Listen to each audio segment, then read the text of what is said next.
महाराष्ट्र में धर्म पर राजनीतिक घमासान छिड़ा हुआ है। अब कांग्रेस नेता कन्हैया कुमार भी इस विवाद में कूद गए हैं। कन्हैया ने धर्म के नाम पर गुमराह किए जाने का आरोप लगाया। उन्होंने महाराष्ट्र के डिप्टी सीएम देवेंद्र फडणवीस के धर्म युद्ध वाले बयान का जवाब दिया। उन्होंने कहा कि जो नेता धर्म बचाने की बात कहे उनसे पूछिए कि ऐसा तो नहीं होगा न कि धर्म बचाने की जिम्मेदारी हमारी होगी और ऑक्सफोर्ड कैम्ब्रिज में पढ़ने की जिम्मेदारी आपके बच्चों की होगी। अगर धर्म बचाना है तो सब मिलकर चल बचाएंगे। ऐसा तो नहीं होगा ना कि हम धर्म बचाएंगे और डिप्टी सीएम की पत्नी इंस्टाग्राम पर रील्स बनाएंगी। दरअसल फडणवीस ने 9 नवंबर को औरंगाबाद में कहा था कि राज्य में अब वोट जिहाद शुरू हो गया है। अगर वो वोट जिहाद कर रहे हैं तो हमें धर्म युद्ध के लिए तैयार रहना चाहिए। कांग्रेस नेता कन्हैया कुमार ने कहा कि इस देश का नागरिक होने के नाते लोकतंत्र को बचाना हमारा धर्म है।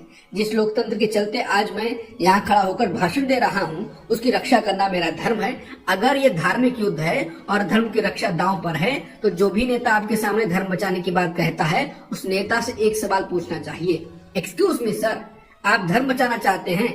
बस एक बात बता दीजिए, इस धर्म बचाने की लड़ाई में आपके बेटा बेटी भी हमारे साथ चलेंगे ना? कन्हैया ने कहा कि यही बात मैंने भाजपा के एक दोस्त से कही। मैंने कहा कि दोस्त, धर्म बचाना है तो चलो नेताओं के बच्चे भी धर्म बचाएंगे। तो मेरा दोस्त बोला कि मोदी जी और योगी जी के बेटा बेटी नहीं है। मैंने कहा भतीजा है ना, वो चलेगा ना हमारे साथ धर्म बचाने के लिए। हम इस होशियारी को समझने लगे हैं। प्रधानमंत्री मोदी ने गुरुवार को महाराष्ट्र में 3 रैलियां की। एक विशाल रैली को संबोधित करते हुए मोदी ने लोगों से पूछा कि क्या उन लोगों को वोट देंगे जो संभाजी का सम्मान करते हैं और उनका अनुसरण करते हैं, या औरंगजेब के विचारों का प्रचार करने वालों को वोट दिया जाएगा। पीएम मोदी ने कहा कि पूरे महाराष्ट्र को पता है ये बाला साहब ठाकरे ही थे जिन्होंने पहली बार औरंगाबाद को छत्रपति संभाजी नगर में बदलने का नाम उठाया। लेकिन जब नई सरकार बनी उद्धव ठाकरे की तो उसमें नाम बदलने की हिम्मत ना हुई, क्योंकि वो कांग्रेस के दबाव में थे। महायुति सरकार के सत्ता में आने के तुरंत बाद हमने शहर को उसकी पहचान देना सुनिश्चित समझा। पीएम मोदी ने कहा, नाम बदलने से अघाड़ी इतना असहज है कि उन्होंने अदालत का रुख भी किया। केंद्रीय मंत्री नितिन गडकरी ने जाति जनगणना की विपक्ष की मांग पर चिंता व्यक्त करते हुए कहा कि पिछड़ापन राजनीतिक शोषण का मुद्दा बन गया है। हिंदुस्तान टाइम्स के कार्यक्रम में गडकरी ने कहा कि लोकसभा चुनाव में विपक्ष ये धारणा फैलाने में सफल रहा कि भाजपा का लक्ष्य संविधान को बदलना और एससी पिछड़ों को आरक्षण का लाभ छीनना है। लेकिन अब महाराष्ट्र के लोग जानते हैं कि ऐसा करना संभव नहीं है। गडकरी ने कहा कि जाति जनगणना बराबर के समता मूलक समाज बनाने का रास्ता नहीं है। गडकरी ने कहा कि मेरा व्यक्तिगत विचार है कि कोई भी अपनी जाति, धर्म, भाषा और लिंग के आधार पर नहीं बल्कि अपने गुणों के आधार पर महान बन सकता है। समाज में छुआछूत और जातिवाद को खत्म किया जाना चाहिए और सामाजिक आर्थिक समानता स्थापित की जानी चाहिए। लेकिन पिछड़ापन एक राजनीतिक हित बन गया है और हर कोई ये साबित करना चाहता है कि वो पिछड़ा है। हरियाणा चुनाव में फेल होने के बाद महाराष्ट्र को लेकर भी सर्वे आने लगे हैं। कई सर्वे बीजेपी की सरकार बनवा रहे हैं तो कोई इंडिया की अभी भी सर्वे बटे हुए हैं। अब लोकपोल ने महाराष्ट्र को लेकर सर्वे किया है। इस सर्वे में कांग्रेस, शरद पवार की एनसीपी और उद्धव की शिवसेना के गठबंधन महाविकास आघाड़ी की सरकार बन रही है। महाविकास आघाड़ी तो 151 से 162 सीटें इस सर्वे के अनुसार ला रही है और बीजेपी के नेतृत्व वाले महायुति को 115 से 128 सीटें दी गई हैं। इसके अलावा अन्य को 15 से 14 सीटें दी गई हैं। बता दें, इससे पहले मैट्रिक्स का सर्वे आया था, वो बीजेपी की सरकार बनवा रहा था और सीटें इसके एकदम उलट थी। अजित पवार के द्वारा ये खुलासा करने के बाद कि अडानी भी शाह के साथ मीटिंग में थे जब कांग्रेस उद्धव की सरकार गिराई गई, नई गठबंधन की सरकार बनाने की बात हो रही थी, उसमें शरद पवार भी थे। इस दावे के बाद राजनीतिक विवाद बढ़ गया, जिसके बाद अजित पवार ने कहा है कि उनके बयान का गलत अर्थ निकाला गया था। उन्होंने कहा कि ऐसा लगता है कि कुछ गलतफहमी है।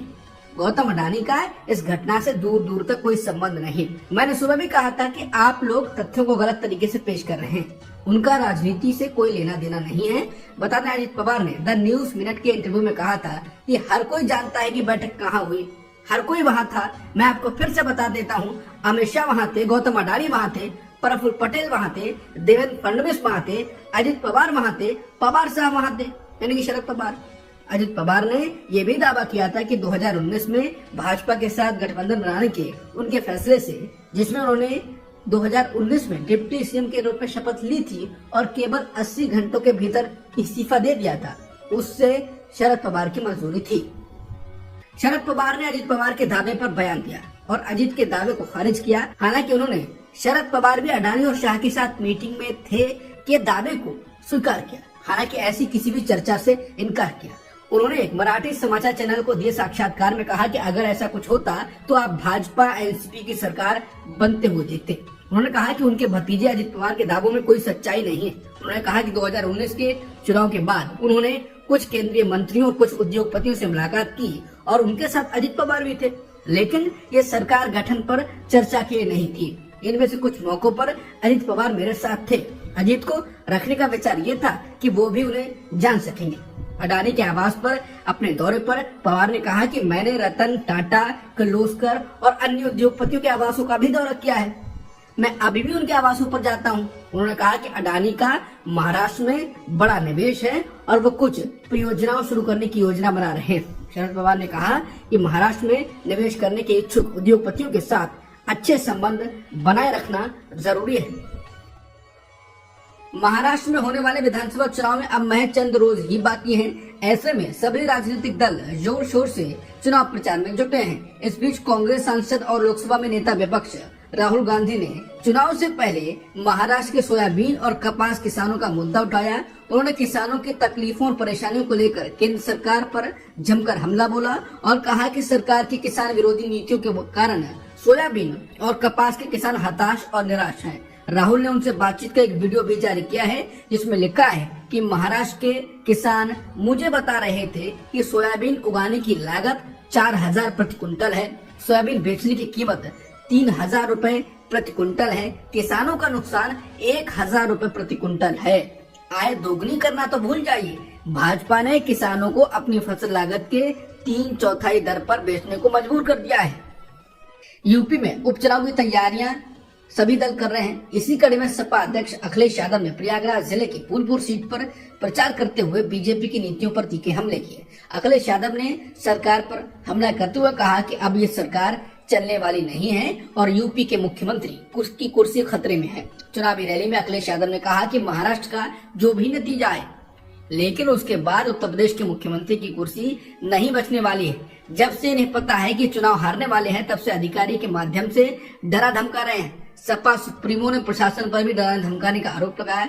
छात्रों के प्रदर्शन के संबंध में उन्होंने कहा कि सरकार इन्हें कुचलने की कोशिश कर रही है।